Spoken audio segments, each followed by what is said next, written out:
বাংলাদেশ বেতার সিলেট। এখন শুনবেন আমাদের স্থানীয় সংবাদ। আসসালামু আলাইকুম। বাংলাদেশ বেতার সিলেট সংবাদ পড়ছি নন্দিতা দত্ত। বিশ্ব কপিরাইট দিবস উপলক্ষে র্যালি আলোচনা সভা অনুষ্ঠিত হয়েছে মৌলভীবাজারে। আজ সকালে কালেক্টরেট প্রাঙ্গণ থেকে বের হয় বর্ণাঢ্য র্যালি। পরে কালেক্টরেটের সভাকক্ষে অনুষ্ঠিত হয় আলোচনা সভা। এতে প্রধান অতিথি ছিলেন জেলা প্রশাসক ড উর্মি বিনতে সালাম। বিশেষ অতিথি ছিলেন সিভিল সার্জন ড চৌধুরী জালালউদ্দিন মোর্শেদ ও মৌলভীবাজার পৌরসভার মেয়র ফজলুর রহমান। এতে বিভিন্ন শ্রেণী ও পেশার 175 জন ব্যক্তি উপস্থিত ছিলেন। জেলা প্রশাসন এর আয়োজন করে।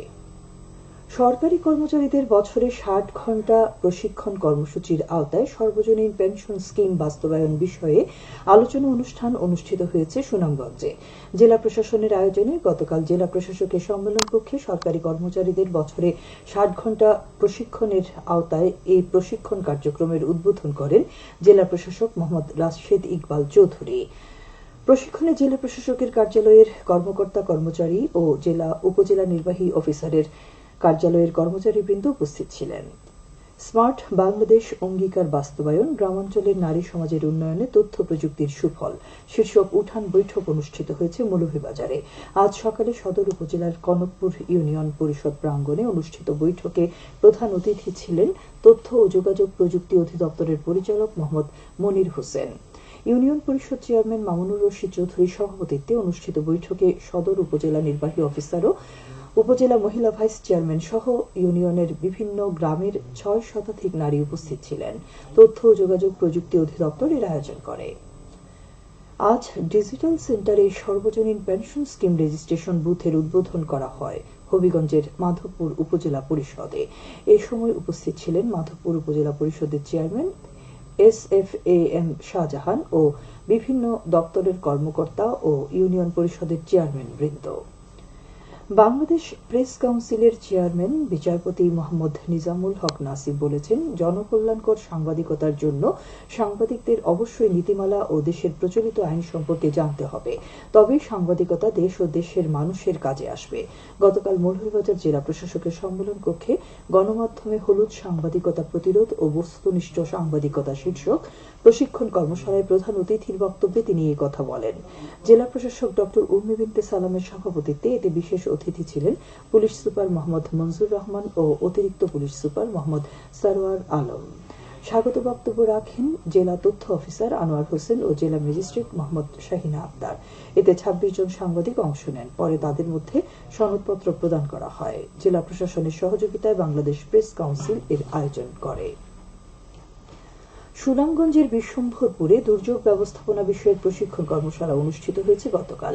উপজেলা পরিষদ মিলনায়তনে অনুষ্ঠিত এই কর্মশালায় প্রধান অতিথি ছিলেন দুর্যোগ ব্যবস্থাপনা অধিদপ্তরের উপপরিচালক কাজী মোহাম্মদ বদরুজ্জামান। সিলেটের বিয়ানীবাজার উপজেলার সদরপুর সড়কের পাকাকরণ কাজ শুরু হয়েছে।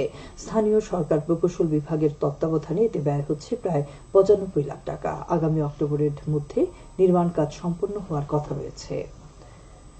গত কয়েকদিনের তীব্র গরমে মৌলভীবাজারে জনজীবন অতিষ্ঠ হয়ে পড়েছে। বাড়ছে জ্বর, সর্দি, কাশি, ডায়রিয়া সহ নানান রোগ। মৌলভীবাজারের 250 শয্যা বিশিষ্ট জেনারেল হাসপাতালে গত 7 দিনে 270 জন রোগী ভর্তি হয়েছেন এবং বহির্বিভাগ থেকে চিকিৎসা নিয়েছেন 738 জন রোগী। জেলা civil surgeon Chowdhury Jalaluddin Morshed জানান, দাবদাহ বাড়ায় এবং বাতাসে আর্দ্রতা কমে যাওয়ায় ভ্যাপসা গরমে বিভিন্ন রোগে আক্রান্ত হয়ে জেলার সবকটি সরকারি হাসপাতালে এ পর্যন্ত প্রায় 1,500 রোগী ভর্তি আছেন। উপজেলা পরিষদ নির্বাচনের দ্বিতীয় ধাপে সুনামগঞ্জ জেলার ধর্মপাশা, তাহিরপুর, বিশ্বম্ভরপুর ও জামালগঞ্জে মনোনয়নপত্র জমা দিয়েছেন 56 জন। তাহিরপুর উপজেলা পরিষদ নির্বাচনে 13 জন মনোনয়নপত্র দাখিল করেছেন। এর মধ্যে চেয়ারম্যান পদে 7 জন, ভাইস চেয়ারম্যান 3 জন এবং ভাইস চেয়ারম্যান মহিলা পদে 3 জন। ধর্মপাশে 17 জন মনোনয়নপত্র দাখিল করেছেন। এর মধ্যে চেয়ারম্যান পদে 6 জন, ভাইস চেয়ারম্যান পুরুষ পদে 6 জন এবং ভাইস চেয়ারম্যান মহিলা পদে 5 জন। বিশম্ভরপুরে 16 জন মনোনয়নপত্র দাখিল করেছেন। এর মধ্যে চেয়ারম্যান পদে 5 জন, ভাইস চেয়ারম্যান পুরুষ পদে 6 জন এবং ভাইস চেয়ারম্যান পুরুষ মহিলা পদে 5 জন। জামালগঞ্জে 10 জন মনোনয়নপত্র দাখিল করেছেন। এর মধ্যে চেয়ারম্যান পদে 3 জন, ভাইস চেয়ারম্যান পুরুষ 4 জন এবং ভাইস চেয়ারম্যান মহিলা 3 জন। আগামী 21শে মে এই 4 উপজেলায় নির্বাচন অনুষ্ঠিত হবে। মনোনয়নপত্র বাছাই হবে আগামীকাল। মনোনয়নপত্র প্রত্যাহারের শেষ সময় 30শে এপ্রিল। খেলার খবর ফুটবল। আজ থেকে সুনামগঞ্জের দোয়ারাবাজার উপজেলার বড়খাল বহুমুখী উচ্চ বিদ্যালয় ও কলেজ মাঠ বিগ বাজেটের প্রথম ফুটবল টুর্নামেন্ট শুরু হচ্ছে। খেলার আনুষ্ঠানিক উদ্বোধন করবেন সাবেক উপজেলা চেয়ারম্যান অলিউর রহমান চৌধুরী বকুল। শেখ মফিজনগর স্পোর্টিং ক্লাবের আয়োজনে উদ্বোধনী খেলায় 8 star sporting club Sheikh Mofiznagar sporting ক্লাবের মোকাবেলা করবে। টুর্নামেন্টে মোট 32টি ফুটবল দল অংশ নিচ্ছে। সবশেষে আবহাওয়া। সন্ধ্যে 6টা পর্যন্ত পূর্বাভাসে বলা হয়েছে সিলেট সহ পার্শ্ববর্তী এলাকায় আজ কোনো সতর্কবাণী নেই এবং কোনো সংকেত দেখাতে হবে না। আজ সিলেটে সূর্যোদয় হয়েছে 5টা 24 মিনিটে এবং সূর্য অস্ত যাবে সন্ধ্যে 6টা 18 মিনিটে। সংবাদ শেষ হলো। আমাদের পরবর্তী স্থানীয় সংবাদ প্রচারিত হবে সন্ধ্যে 7টায়।